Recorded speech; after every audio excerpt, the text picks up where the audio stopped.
X-Files Rewatch Podcast, or Lone Gunmen Rewatch Podcast. In fact, let's just give up now. You're done. I'm done. I mean, come on.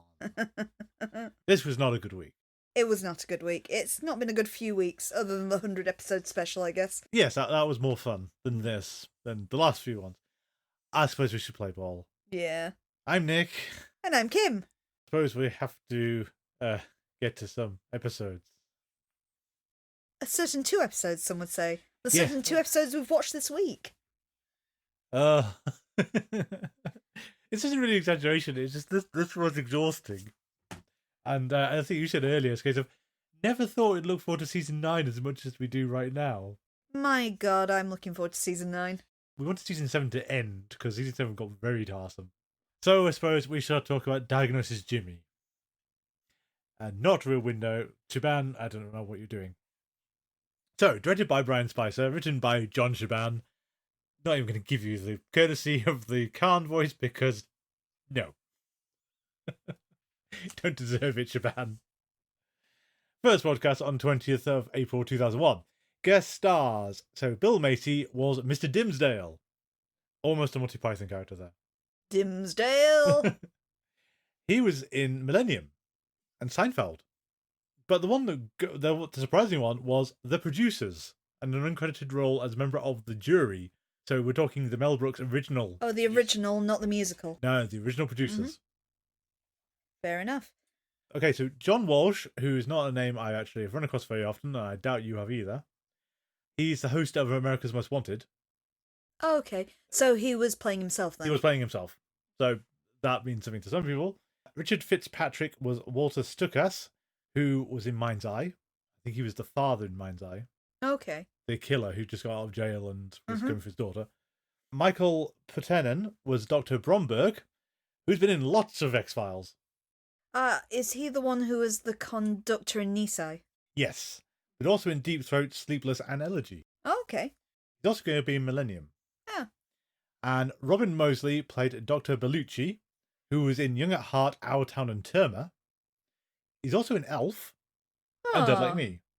Weird. I looked up Deeply Unprofessional Nurse because she wasn't actually linked properly in the wikis. Okay. And she had some success in like sitcom-y teen drama things. And basically, shortly after the Lone Gunmen, like within a few years, stopped working altogether. Like IMDb ends for her not long after Lone Gunmen. So we don't want to say that Lone Gunmen destroyed her career. But we're not saying that. I was quite surprised. There's nothing here. So, do you want to give us a synopsis for Diagnosis Jimmy? I want John Shaban to come in and explain this episode. Well, I don't know how much it's going to come across in summary, but watching it was an experience.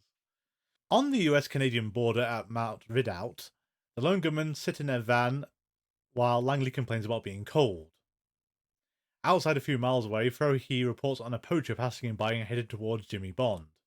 Jimmy Bond is concealed within the trees and is taking pictures of the 2 Asian men standing by his snowmobile near the Canadian border. They seem to be buyers, but the poacher nears Jimmy's location and then veers away from them. Though the rest of the Lone Gunmen seem to think the poacher noticed the hiding Jimmy, he believes something else is going on since the man didn't even notice him. He skis after the man and finds him exchanging goods with another person, a mysterious figure covered in all black winter clothes. While snapping some photos of the trade, Bond collides with a tree and falls flat on his back in the snow. The figure in black arrives and takes his camera exposed in the film. They then ski away, leaving him to slip into unconscious, sprawled in the snow. Jimmy wakes in hospital with Dr. Bromberg testing his eyes with a flashlight. Bromberg tells Jimmy his leg will heal up and sends Bond's visitors in as he leaves. The Lone Gunmen arrive with flowers and a box of chocolates and attempt to learn if Bond can remember anything that happened on the mountain. They attempt to refresh his memory by bringing up Walter Stukas, survivalist, ex-con, and poacher. He traps and kills grizzly bears to sell their gallbladders through the triad gangs to China, where they are worth vast sums of money. The goal was to catch them in the act for their newspaper, and in the process gather enough evidence for the police to arrest the triads and Stukas. Unfortunately, Bond can't remember. Lone Gunmen depart at the arrival of the nurse, who fawns over Jimmy. He considers how he could refresh his memory with what happened, and asks for cotton balls. The Lone Gunmen return to staking out Stukas' cabin, and Byers sees Stukas with a fresh bearskin hanging over a line. Langley wonders why Byers has taken this story so personally, but Byers avoids the question. Back in hospital, Jimmy watches America's Most Wanted, hearing John Walsh describe a fugitive doctor named Richard Millikan who poisoned some of his patients on the operating table. A new patient is wheeled next to Jimmy, and this old man, Dimsdale, keeps wishing to Fox News. The nurse returns with the box of supplies that Jimmy asked for, and he explains he intends to reconstruct the events of his accident with a model. Before Dimsdale takes control of the TV, Jimmy hears one last thing about Millikan, that he has a sweet tooth. Dr. Bromberg performs surgery and this patient suffers complications not long after he finishes, then reveals he has a sweet tooth himself. The next morning, Nurse Marilyn checks on Jimmy, who has made a complex diorama. Jimmy then learns that a patient died at the hands of his doctor last night, and Eve's Adele Harlow comes in to see him. She claims to be there to see Jimmy, but he doesn't believe she came all the way to Washington just to see him after his injury. With enough convincing, Eves managed to think she was concerned, which makes Nurse Marilyn very jealous. Lone Gunmen observe the delivery of a package to the survivalist Stukas after a bit of paranoia that he may have been firing upon them.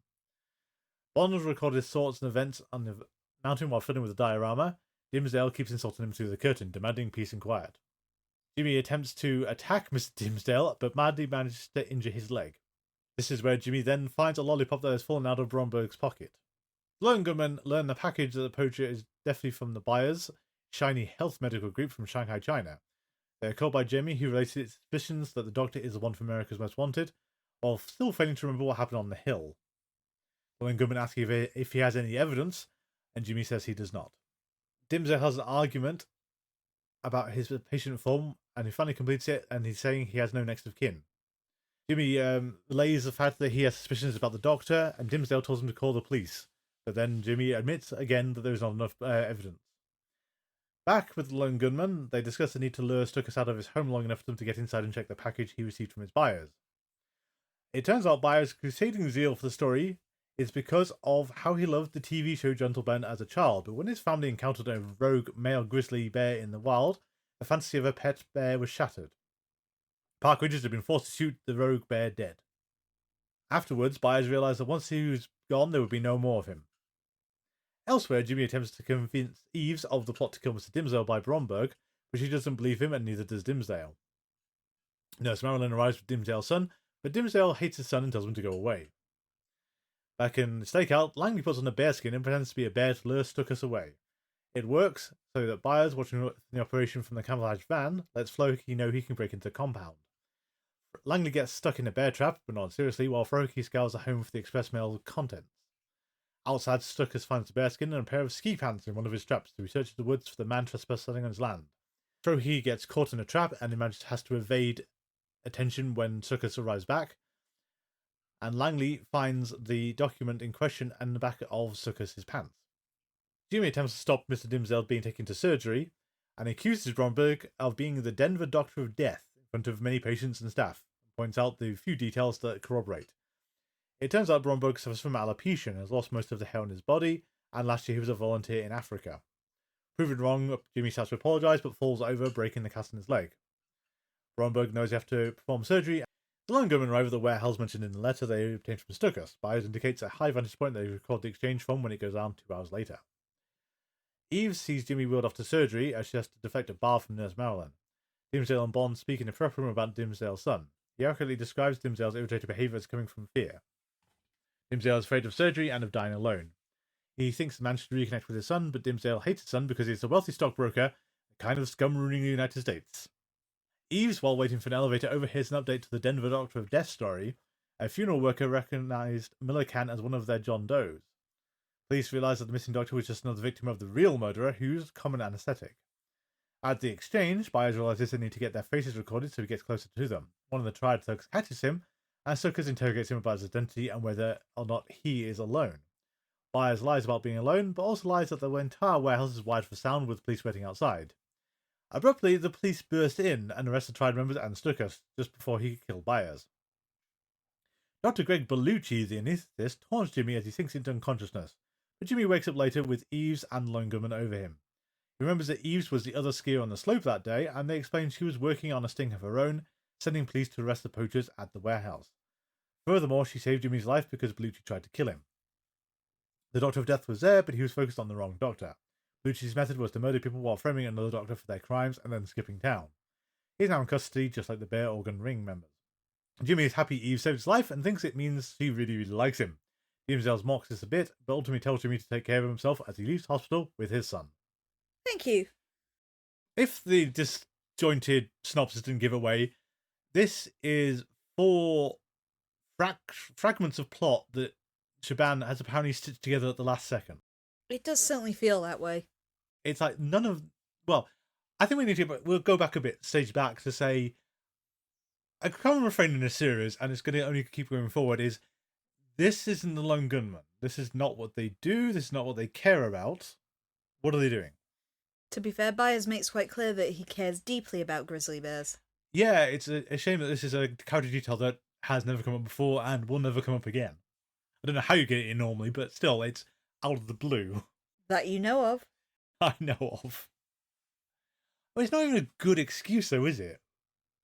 It's not really even some very personal experience he's had with a bear. No.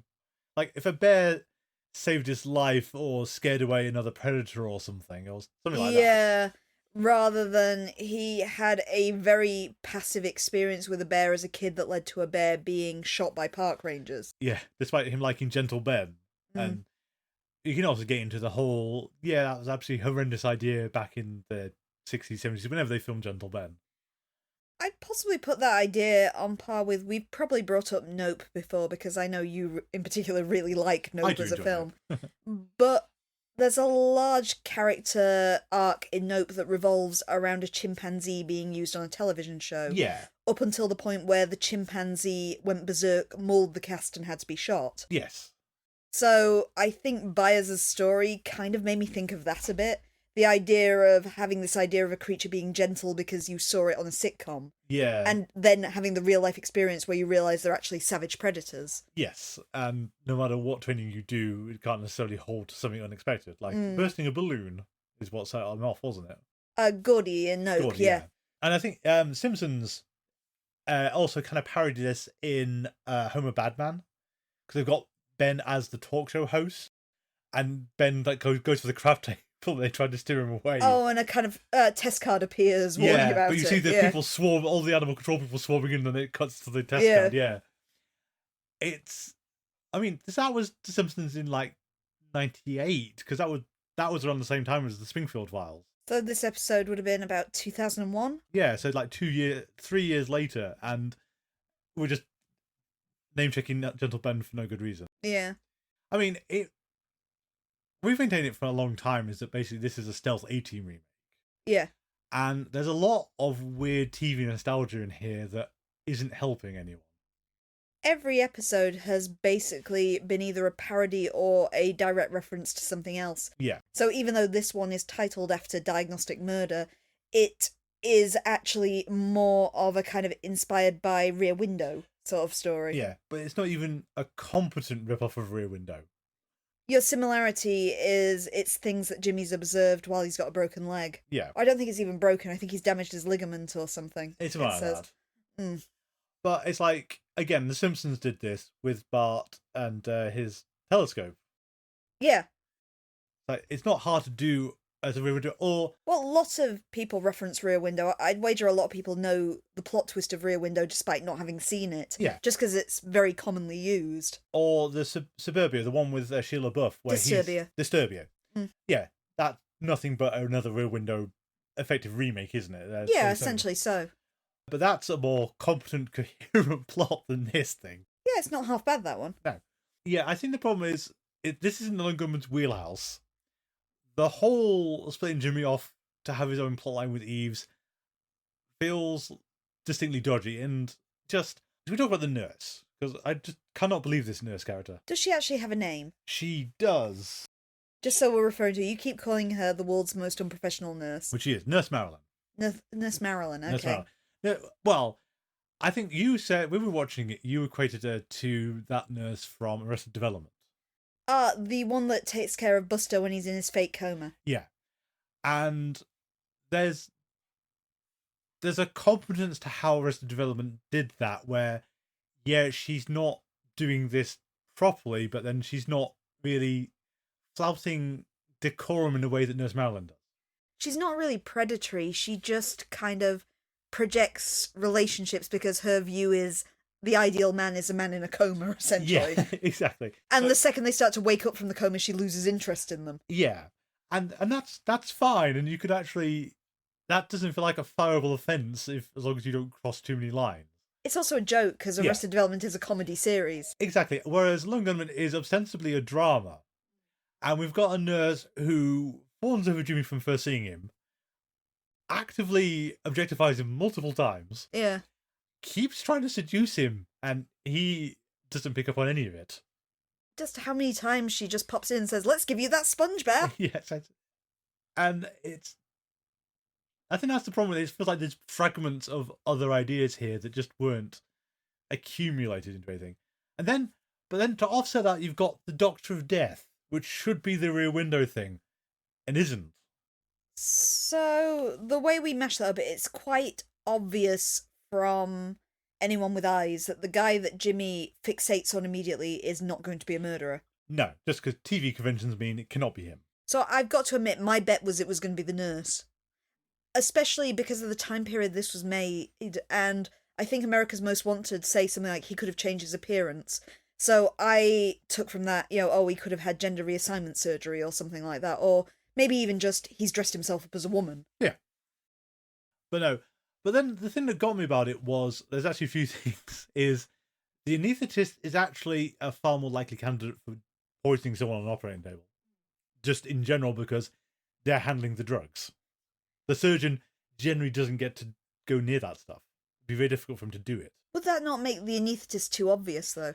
You'd think so, but then again, it is the anaesthetist. Because if you were suspicious, and I'm thinking there is a real-world case of Mr. Ballen's Strange, Dark and Mysterious raised on his YouTube channel, which involved multiple deaths at a clinic that specialised in kind of reconstructive surgery, so shouldn't have had a lot of deaths. And indeed, that turned out to be a doctor that was tampering with the drugs they used to anaesthetise people. Yeah. Because, of course, if something is going to be tampered in surgery that could have this effect, the drugs that are knocking people out are a really obvious and disturbingly easy way to do this. Yeah.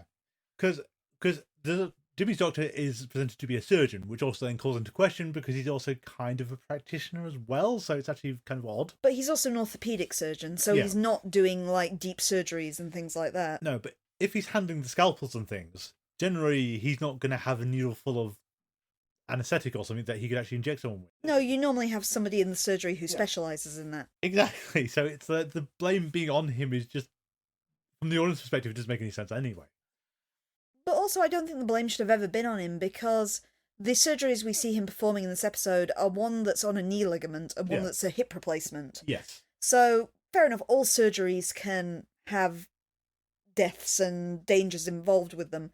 But all these people are kind of going into cardiac arrest, and it seems funny that the thing that everyone's pointing on that's causing it is the guy who's operating on the guy's knee. Yeah, that's just baffling.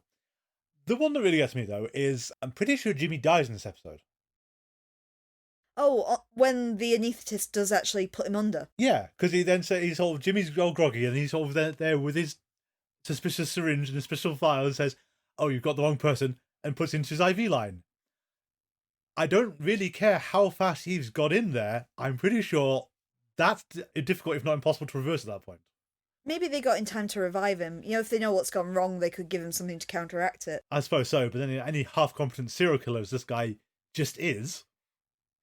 And I do think as well, it feels odd to not get into anything about the murderer. Yeah. Literally anything. He's just...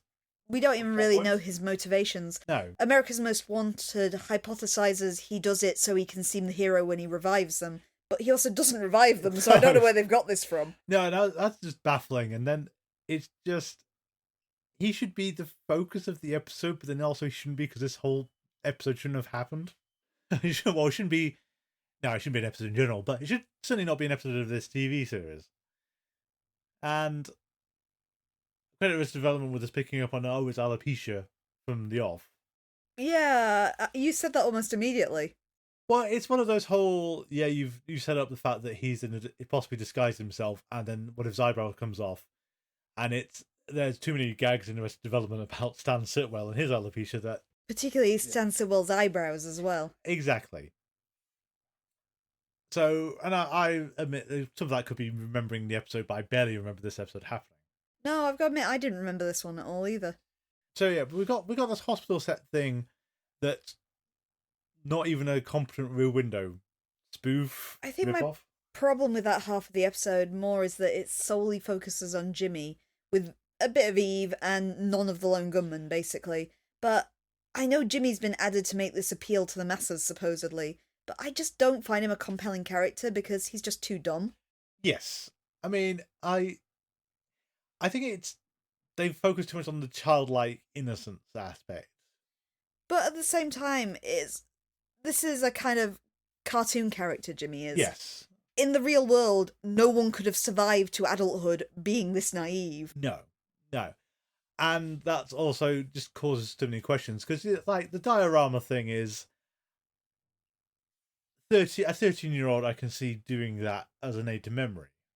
Not however the hell old Jimmy's meant to be. Yeah. I guess you've got to assume he's at least in his late 20s, early 30s. Yeah, but we have someone who ostensibly can drive a car and organised a blind football league. We're never going to let this one go. And yet can't... has no other memory recall of this one slightly strange incident. Well, he had a very serious accident. You could buy that he has no memory of it, and it may come back at a later date or never come back at all. Because that's how, accident amnesia works. Yeah. But again, it's not treated seriously at all. It's also treated as a joke. Mm.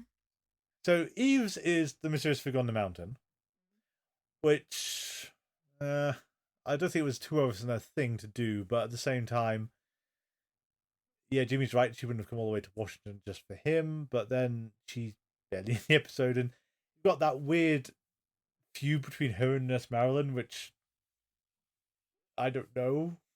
Basically, for some reason, Jimmy is the most attractive person in the world to Nurse Marilyn, and for some reason views Eve as a threat. Yeah, it's because he said he didn't have a girlfriend, and then Pretty Lady arrives, so she assumes it's his girlfriend. And not say his sister or something. Well, she's I was going to say she's clearly not related to him, but then family relationships can be actually very complicated with stepchildren, so that's no guarantee of anything. Yeah. And so that feud was utterly baffling. And then I think where I sort of really fall down is Eve's called in the police to arrest the smugglers, poachers. Why does she care? Reward money, I presume. But as far as no one mentions reward money again. But usually that's what Eve's working towards, so let's assume there was a tip-off reward. Okay, so assume there's a tip-off reward. Because it isn't just a poaching situation, it's a smuggling illegal organs to China sort of organisation. I suppose I'll give you that one. At the same time, it just doesn't feel like her wheelhouse again. This is Fuji Himine, as usual. To go over to the Lone Gunmen side, because I think this is the tipping point between the two of them. This makes me think, and I try not to bring it up too much, but this makes me think of Harry Potter and the Deathly Hallows. Which is the last one? Yeah, because they're spending most of their time in a van. Oh, like the bit in that book where they spend chapter upon chapter in a tent. Yeah, and we've got the Lone Gunmen just stuck in the van. Langley's complaining about the cold.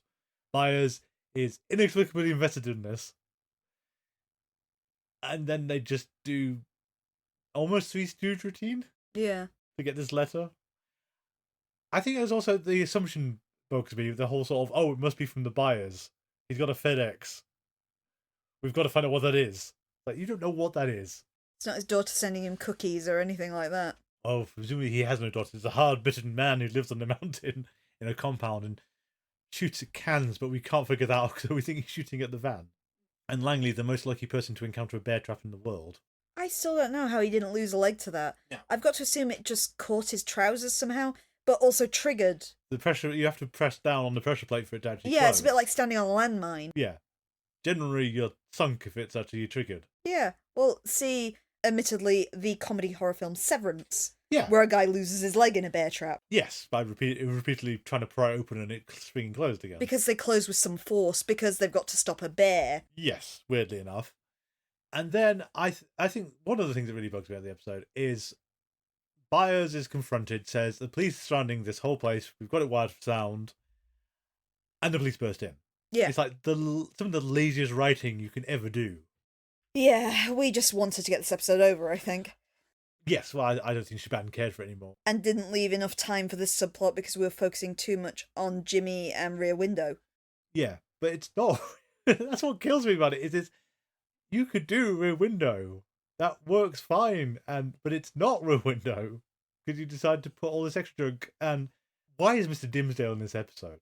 Yeah, and that little subplot with him not getting on with his son that barely resolves.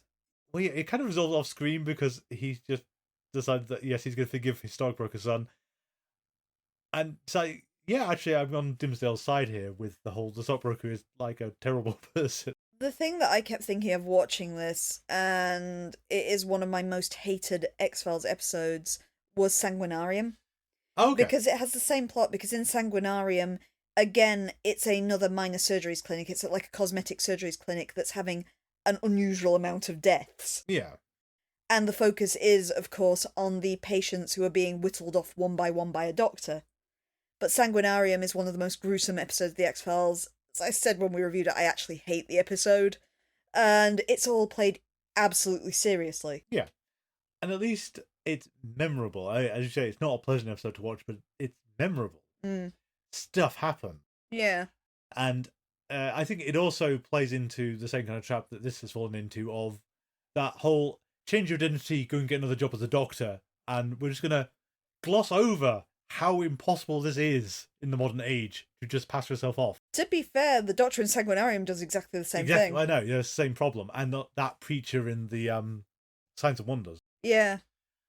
It's way too easy for these people to just sort of change identity and not worry about it. It's an argument we made for the X-Files, and fair enough, they've got to tell a story in a limited amount of time. Exactly. But we've been saying this since Squeeze. Yes, this isn't a new problem, and I don't know why we keep falling back on it. In a world where you can't really get a job without a social security number and things like that, characters in the X-Files do this really easily.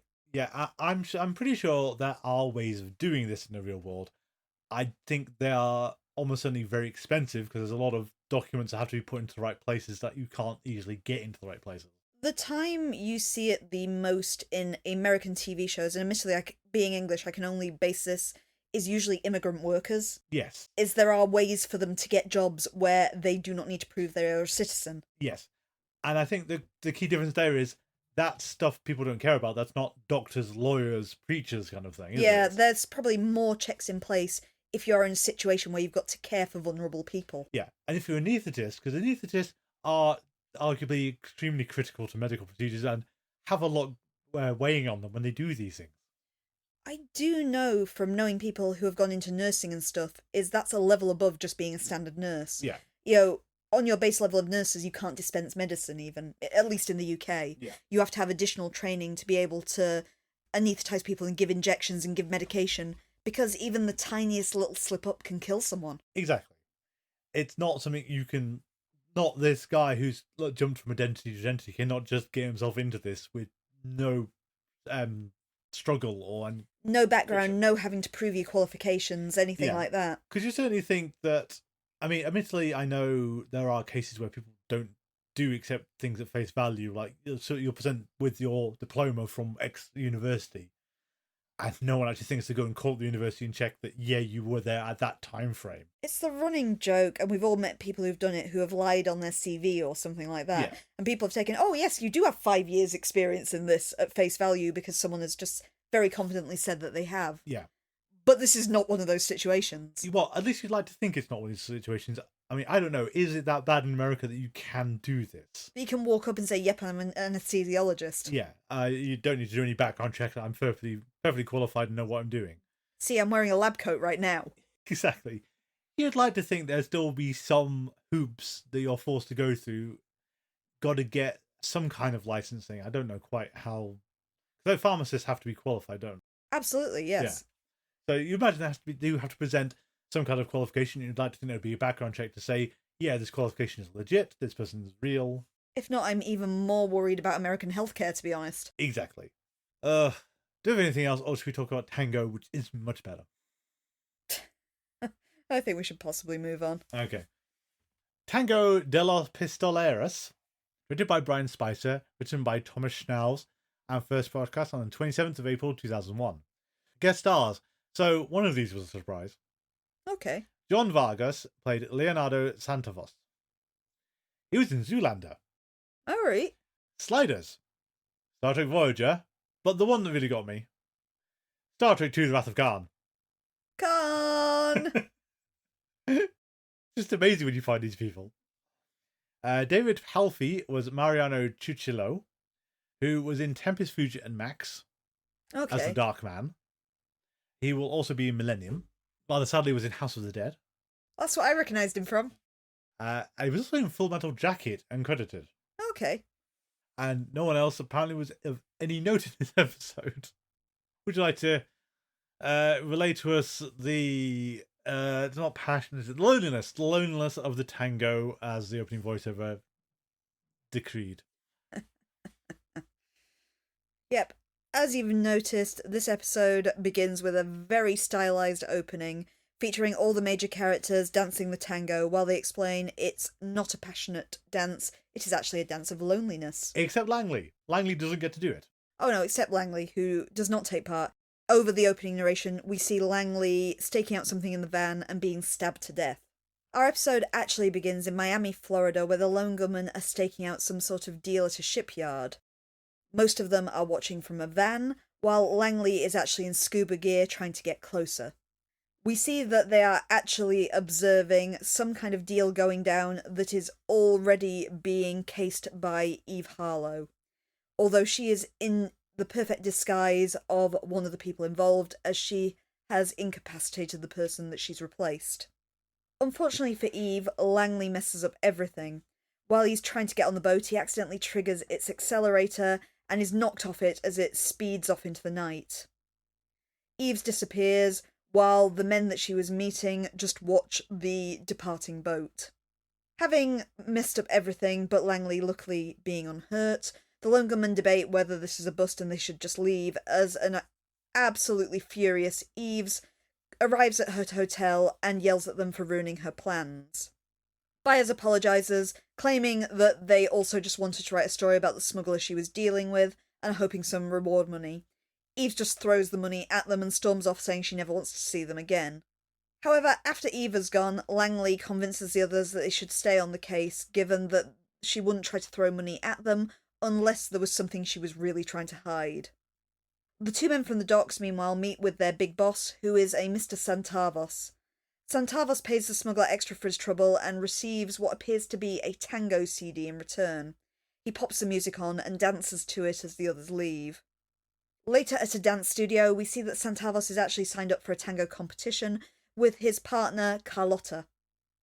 He can't take his eyes, however, off the new arrival at the studio, who is, of course, Eve.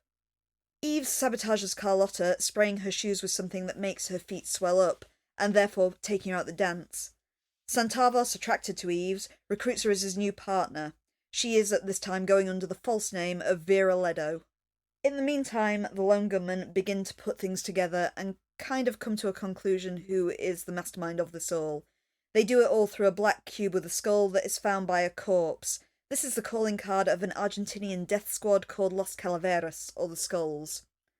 They identify one of the men from the docks as a man called Mariano Cuchillo, who was a suspected member of the group, and also learn that he works for Leonardo Santavos, who is a well-respected businessman. However, through their hacking, they learn he is also being watched by the FBI. They suspect him of being a smuggler with many international connections. Byers learns of Santavos' connection to the Tango school, and decides that they should use this to get close to him if Eves hasn't already done so. As the Lone Gunmen prepare to infiltrate the Tango school, Eves arrives at Santavos' house and eavesdrops on a conversation between him and Cuchillo. She overhears that they have everything set for Saturday, which is the day of the competition, and also that they are looking for a blonde woman from the docks, who she quickly realises must be Langley. Langley, Byers and Jimmy all try to qualify for the Tango tournament, however, absolutely fail to do so. In the meantime, Eves continues to practice with Santavos and grows closer to her. As Cuchillo rifles through Eve's purse and sprays what appears to be her perfume on his hand, he has the same horrible allergic reaction that Carlotta did previously. However, Eves later puts Santavos' mind to rest by spraying the same perfume on herself and proving that it does nothing. With the Lone Gunmen failing to get close to the Tango school, Frohike calls on them again to leave. However, at this point, Kimmy, the hacker friend of the Lone Gunmen, arrives. He has been sent for by Langley and shows them the Department of Defense has developed a new composite material that can absorb electromagnetic transitions. This can be used to make literally anything invisible to radar, and therefore has severe terrorism implications. They realise that Santavos must be smuggling this secret out of the country, and, of course, this could go really, really badly for everyone. Frohike realises he has no choice. He realises the fact that he does know how to tango, and enters himself in the tango contest.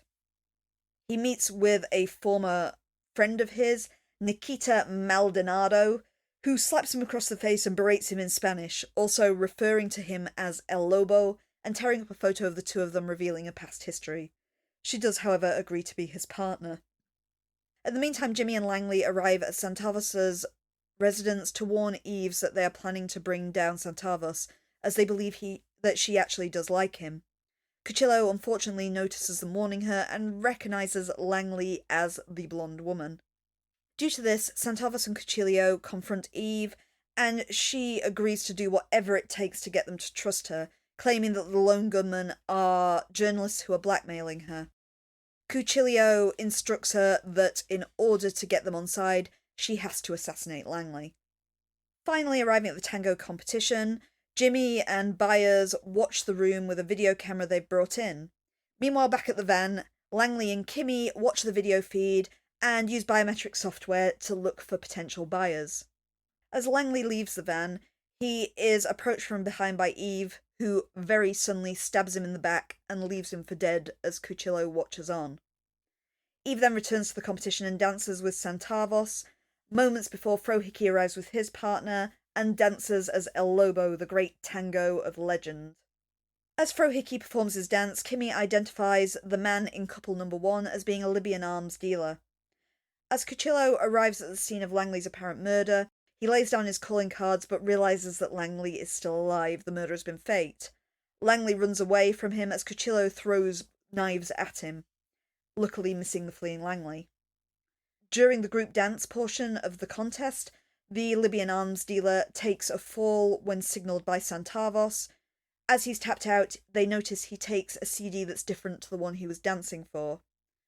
The Lone Gunmen realise that this CD has to be what contains the sample of the composite material. Cuchillo arrives on the dance floor to kill Eves, however Santavos sees him readying his knife. As Frohike manages to retrieve the CD from the Libyan arms dealer, Santavos rotates the dance just in the nick of time so that the knife hits him in the back and spares Eve. As he crumples to the floor dying, Eve stands over him and holds his hand, her eyes filling with tears. In the meantime, as the floor is flooded with people, Cuchillo flees upstairs and escapes the law. As the arms dealer and his partner are led away by the FBI, Nikita says her goodbye to Frohike with a kiss on the lips. Frohike and the others watch her go, while Frohike explains that he quit the tango because it took too much energy and was burning his life away. Although Kimmy and the Lone Gunmen are eager for reward money, the FBI reveal there is none. Eves did not do this for mercenarial reasons, as often the case with her, but she was just doing it because it was the right thing to do. She sits alone at a table as everyone but Jimmy leaves her. He beckons her to dance, and they slowly dance together as the episode draws to a close. Thank you. There are some questions about this episode. Just some. Just some. I mean, I was just, as you were going through it, it was like the smuggler who has to doing the handoff of the CD right at the start to Marciano? Cuchillo. They're doing that handover at the docks, presumably because the FBI would be watching them normally. But then the smuggler just goes to his house, and they could just do it in a house where no one could interrupt him. They could just hand the CD over, and that would be fine. Second point was, so the implication at least is that the schematic for this thing that they're trying to, the arms deal, the automatic cloaking, is on the CD. There's a funny trick to how you do that with CDs, in that the data is the track 1, and the CD tracks are the rest of the tracks. Okay. So when they put it on the competition, you'll get modem noises going off as they're trying to dance to I it. see, makes sense. They should have said select track 2 or something, and they'd say, why didn't you just burn the CD yourself? Why didn't you just give us one with just the track on it? We changed our mind about what track we were going to use. It's actually on track 2. Fair enough. Third one, I don't understand why it had to be a tango contest. I get the implication is the feds are watching and this is how we can do it under their noses. Is there really no other way of doing this? In the original script, it was a disco contest. Does that make it any better for you? No. It's a stupid idea. Or rather, it's the kind of thing where a more comedic series could make this work. Yeah. Or you'd have more implications of every other vector they've got is shut down. But given that this guy is going and murdering people with apparent impunity and no one seems to notice, I don't buy that this CD could not be snuck out any other way. I thought it was kind of fun. It is kind of fun. It's very James Bond. It is very James Bond, but that Libyan arms dealer no one's paying any attention to him. No one even knows he is a Libyan arms dealer. No. And the other one, and this is a weirdly complicated one, is the Lone Gunmen are kind of going with the government's line on things. By which I mean, it's the whole, what if this fell into the hands of Saddam? Yeah. And you're lot meant to be anti-government or suspicious of the government. You're not really meant to take what the government says as true. We know that Dreamland has made things very complicated because they are feeding you information, apparently. Would you say that a more realistic thing would be that they wanted this information so they could reveal to the public that the US government was hiding it? Absolutely. That's pilot episode. That's how they are meant to be working. But that's not even a consideration because we have to stop it falling into the hands of the wrong people. You don't trust the government guys. Giving it back to the government is the last thing you want to do. And another point on this is, while I do actually like Kimmy coming in, because it's been too long, and he is actually more of the old way of Lone Gunmen than we've had. I think he's quite a fun character. He is fun character. And I still love the fact that he's played by the same guy who plays Jimmy the Geek in Three of a Kind. Yeah, I like that. And I also like him coming in is actually kind of a weird breath of fresh air of someone new to the mix. He's not playing by whatever's going on in the episode. He's doing his own thing. Yeah. He's just there to kind of mock people as well. That's actually great fun. Langley's computer skills wildly changes per episode. His Kung Fu is best. But it's not, because Jimmy hacked into the Department of Defense with one press of his finger. Yeah. I thought Langley did that back in the second episode when he had to prove he was a good hacker when he met Jimmy. He also did it way back in The Usual Suspects as well. Yeah. So why have we brought Kimmy in? I like him here, but I don't understand why he's here. Because he's fun. He is fun. I much appreciate his presence than I do most of the rest of them. Yeah, I think it's, as you said, the idea is actually fun, but it's not right for this series. I will say, and our Twitter base, when I asked them what they felt about the series, did back this up, but this is a lot better than the last few episodes. It is. It's still... I know it was a low bar, but it is an uptick in quality for this episode. That's fair. It's still way under where we should be. It plays like, as I said before, it's a James Bond plot, like a very old school James Bond plot, only without the suave protagonist and the action and stuff like that. But the basic idea of having a kind of a kind of smuggling arms deal going under the cover of something innocuous like a dance contest is very, very Bond. Yeah, and it being the businessman who is inexplicably smuggling and apparently has no office, no staff, no hours. He's got one Argentinian assassin. Yeah, that's it. And I think what bugs me as well is like some of the coincidences. It's like Eve's left alone in a room, and like we saw her do that in Anna Frohike. She starts casing the place. Yeah. And it's the only reason she doesn't do it here is because she can't be caught, so she can go into the Tango partner. But she wouldn't know that, so it's just sheer chance that she knows that's a two-way mirror that she could put her purse up against so she could listen through it. I've got to buy as well, when somebody's got to the position that Santavos has, is how he can be so stupid when it comes to Eve. Yes. Absolutely. I mean, he's a lot more subtle than Nurse Marilyn, at least. But at the same time, Cuchillo reveals about 3 times over the course of the episode that Eves cannot be trusted. Yeah. And Centavos is never swayed. No. Well, he's not thinking with his big brain, shall we say. No. But still, I think if we put this on the level of the kind of cartel in Breaking Bad or something, Eves would have been executed at the first sign of doubt. Yes. I mean, as much as you can say he can have his own personal reasons to do it, the second his henchman shows him this swelled up hand, the same as his darkness partner's foot, there's no logical way that these two things can be connected, other than a single person. So we've got, Sir, this woman showed up just as Carlotta had an accident and you've chosen her as a partner. She's got this thing that's caused this intense, localized allergic reaction in me that's the same as Carlotta's. Yeah. Sir, he's talking to the blonde woman outside. It turns out he's a man and also he's a reporting journalist. As you said, it's probably it's better. It's still maddening in that no one seems to know how to write this series. And it's things like, ordinarily things like the Lone Gunmen failing the Tango auditions would be funny. Yeah. At the same time, you want to say, okay, it's a funny sight gag, but they're at a tango school. Why aren't they failing to tango? True. Because they are just doing... Byers is doing Saturday Night Fever. And Langley's kind of doing Dirty Dancing. Yeah, and it's that's okay, it's fun to see them ill-equipped to do this, but this is a tango school. Apparently Dean Hagland actually has a background in dance, so like the scene where Langley does the splits and injures himself, that's actually Dean Hagland doing the splits. And that's very cool. But then the biggest question, as I said at the start, why isn't Langley in the dance montages? I think in a way, I know it doesn't really fit with Langley's background as growing up in a kind of farming community and stuff, but at the same time, it might have been funnier if Langley was the one doing the infamous dance of passion. Yeah, I know, I think it's very obvious why they picked Frohike again. But as you said, giving Langley this backstory would be far funnier because you don't see that coming. No, Langley's got more...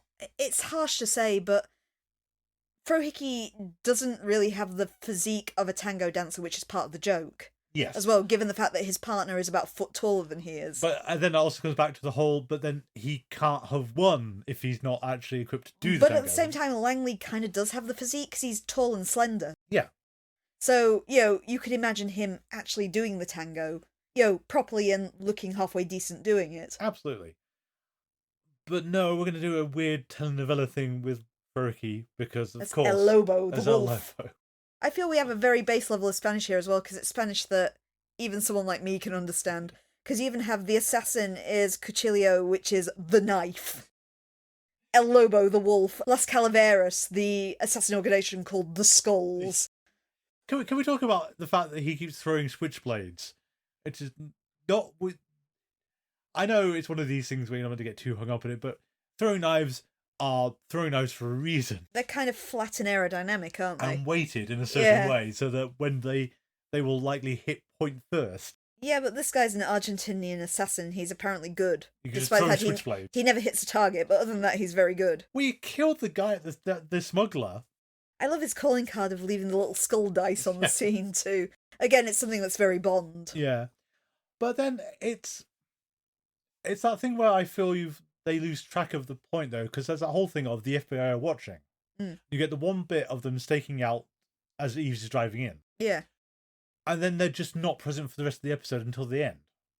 And it's shouldn't the FBI, they keep running into them or something? I mean, this would be a great point to have a crossover and have someone we know show up. Yeah, true.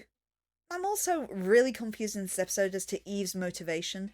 Oh, God. Because Eve has always been a mercenary in the series. She usually runs off with the money. And we've questioned before why Eve's even needs to keep going because she's already made millions by the first 2 episodes of the series. Yep. But in this one, it's just inferred she's doing this because the right thing to do. Why? Yeah. I want to know what her stakes are in. Like we said last time with Byers and the Grizzly Bear. Yeah. I want a reason why this is personal and Eve's will do it for no gain. Well, and you said we had to infer the reward last time, but this time we explicitly know there isn't a reward. Yeah. Yeah, because Eve doesn't seem to care about the situation at all as long as there's money involved.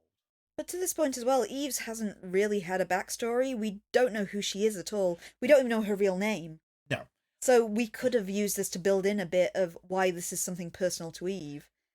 If she's got some connection to Las Calaveras in Argentina or something like that.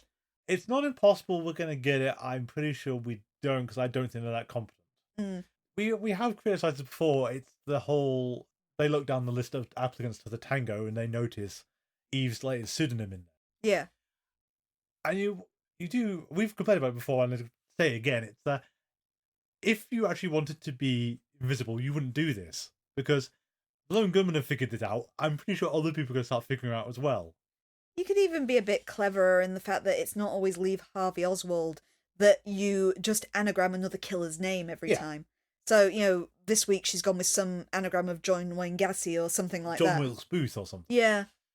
But no, it's always Lee Harvey Oswald. And it's, I'm sure to Carter and co, they thought this was really clever. Unfortunately, it's not.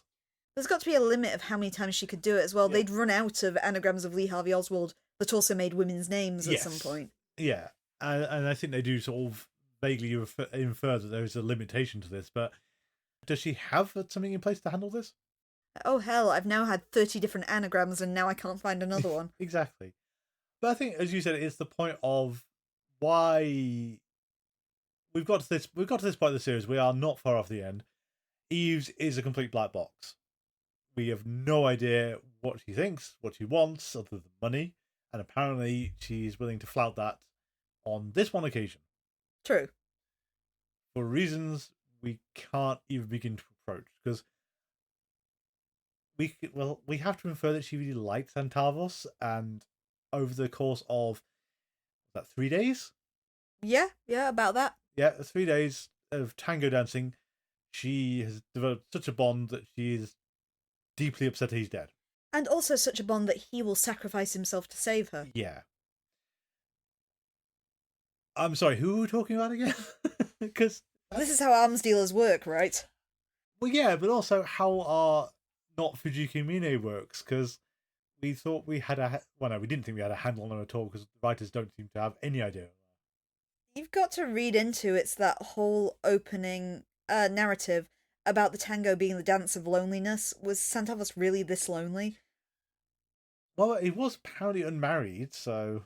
And as you mentioned, he's got no employees or anything like that. Well, he has one maid. He's got one maid and an Argentinian assassin on his payroll. And he's allegedly a businessman, but the business aspect is just, it's window dressing. We never see it. So is it so lonely that one woman shows a bit of kindness to him for 3 days and he will literally give his life up for her?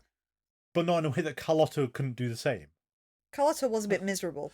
She was, but I think it's very much a case of the younger hot woman has walked in and just tunnel vision at that point. Yeah. Even though she doesn't know how to tango, and yet he somehow thinks he can whip her into shape in 3 days. Yes, and we also, it's hard to avoid the fact that I think you found out that they all took tango lessons. They did, yep. Eve's actress apparently did very badly on hers. You do notice, and admittedly, I presume it would take a while to actually become really good at learning how to tango. It would. It's that one time you see Eve's clearly dancing with him. You notice there are a lot of very awkward shots where things like you don't see her legs. Yeah. And as you said, it's actually easier for Frohiki to not be great at doing this because of how the tango works. Oh, usually in the tango, largely the woman leads, and also the woman dresses more flamboyantly, so she draws your attention. Yeah. You don't really notice the men in the tango. No. And so, Frohiki actually manages to get by fine with it. Mm. I don't know, it's just... I would agree it's been better than some of them. At the same time, we fall into the same trap of this isn't the Lone Gunmen's wheelhouse, or it kind of is, but they're doing it for entirely the wrong reasons for no reason I can actually figure out. Yeah, I can. It's the crusading good versus evil government line that bugs me. It's like, this isn't you. You don't trust the government. That's been the bedrock of your entire You've always been introduced as being deeply paranoid. Yeah, deeply paranoid, deeply anti-authoritarian, and very suspicious of the government through line. So, taking the whole, I think it's a problem. It's a problem with the writing more than the characters. Obviously, it's Thomas Schnall's doing a very generic good versus evil thing. Saddam and Iraq are the bad guys. The US government is the good guys. And also kind of getting the message in the fact that Lone Gunmen plots are basically spy thrillers. Yeah. And I think that's the problem with it. I mean, we keep bringing up the A-Team, and it's very difficult not to keep bringing up the A-Team, because the A-Team should also be anti-authoritarian, because the whole point of the A-Team is they went to the prison for a crime they didn't commit. Yeah. Broke out, now they help people. And it feels like the Lone Gunmen can't even stick that point. Yeah. Because it's the dealing with the FBI, because Mulder and Scully and the X-Files as a whole make the Lone Gunmen's position actually really complicated in a way that weren't in EBE, because they were Mulder's underground friends. And I think it's as they've got more contact with the FBI, their status should be shifting. I mean, in some ways, the Lone Gunmen should be kind of like the pariahs of like the anti-authoritarian people, because they keep hanging out with an FBI agent, 2 FBI agents. Yeah. They're friends with an assistant director. Their anti-government credentials are just shredded by this point. True. And I don't know, I think it's stuff that the writing staff never seem to actually handle or even consider it's actually happening.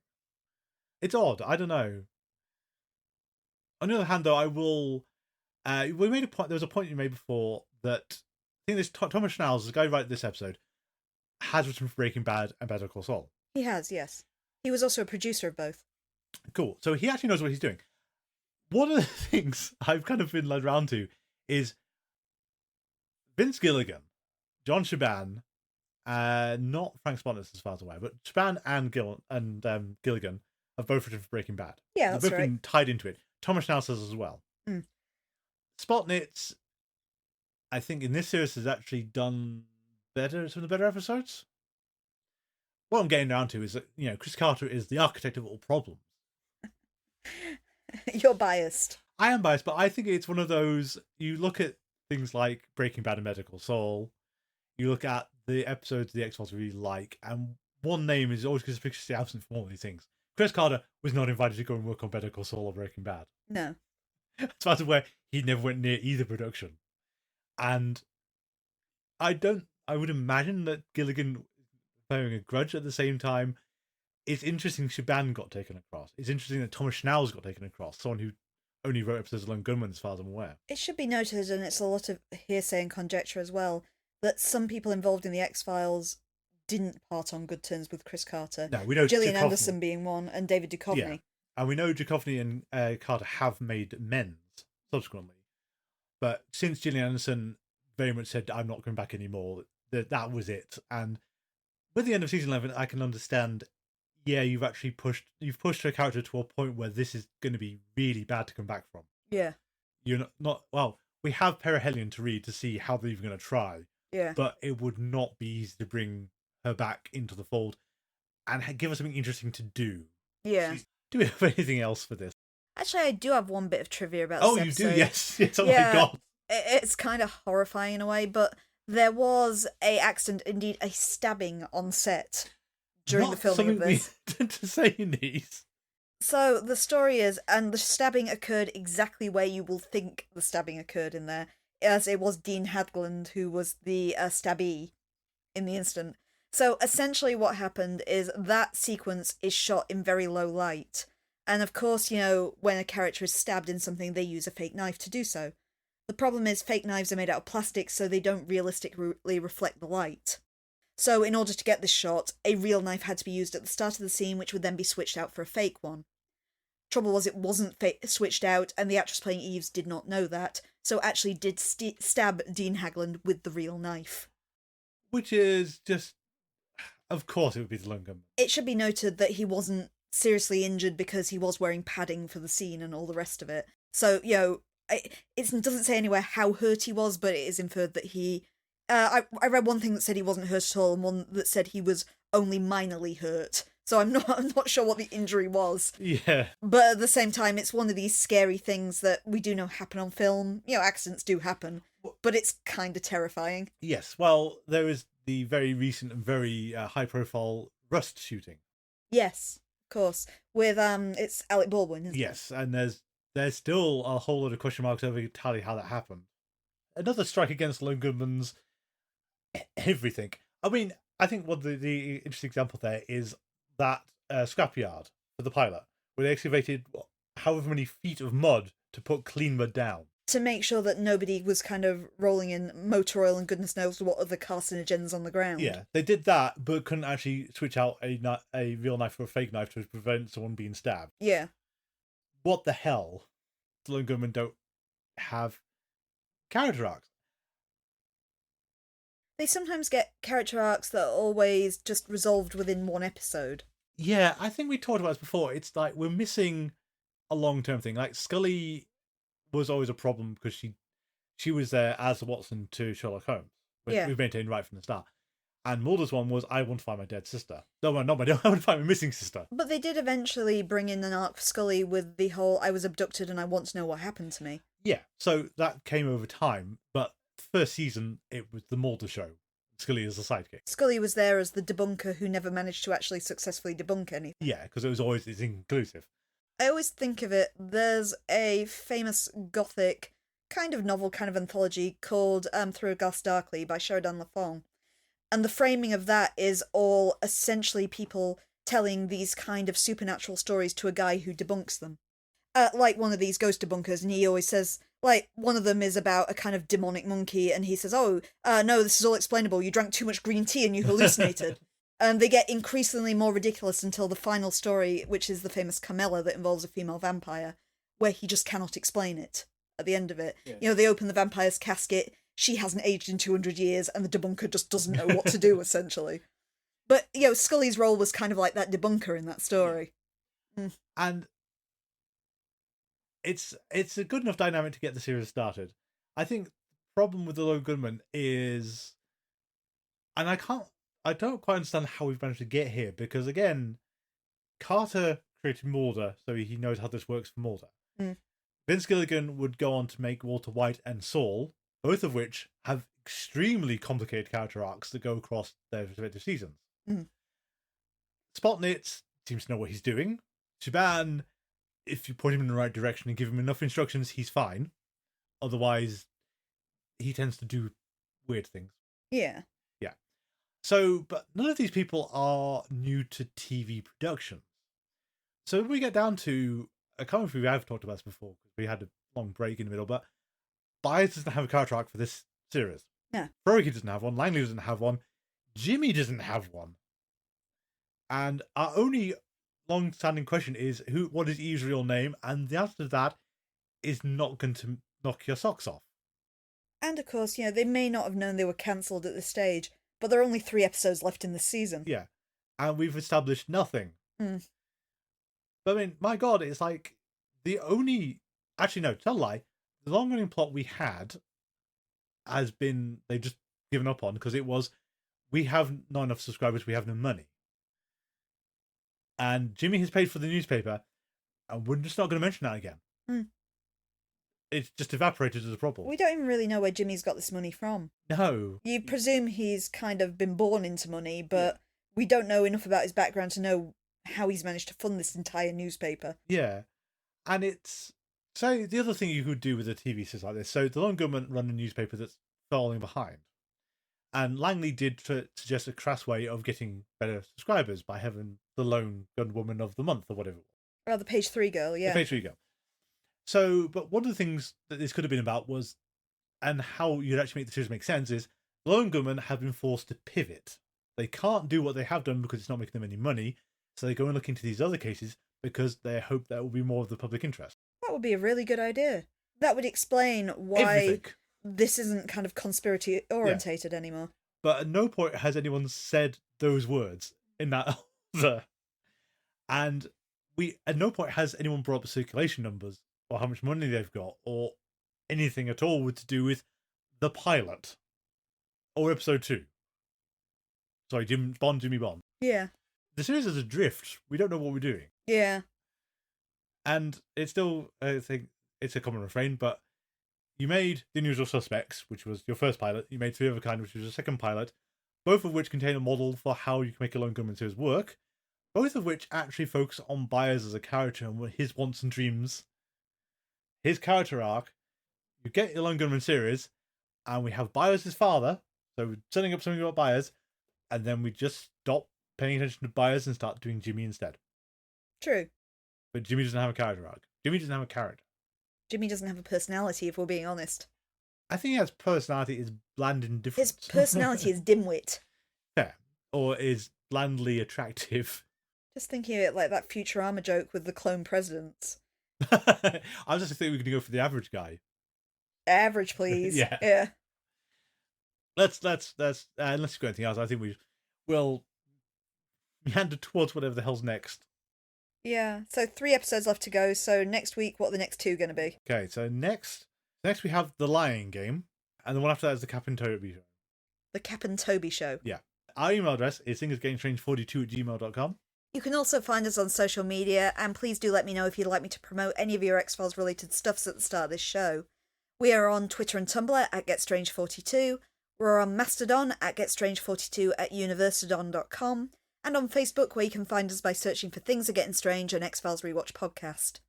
Additionally, if you're not sick of my dulcet tones by now, I also have a stream on Twitch TV under the name of AdverseCamber42. I'm live Mondays and Wednesdays at 8 PM GMT and Saturdays at 5 PM GMT. We have a Patreon, patreon.com/thingsgettingstrange, where for as little as $3 a month you can have access to our bonus episodes and help us keep the lights on.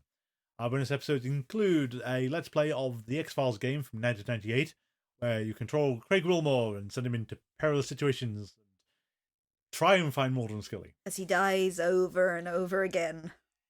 Our theme music is envisioned by Kevin MacLeod. You can find it on Compotech.com, licensed to Creative Commons by Attribution 3.0. Thank you all for listening, and until next time, please remember, the truth is out there.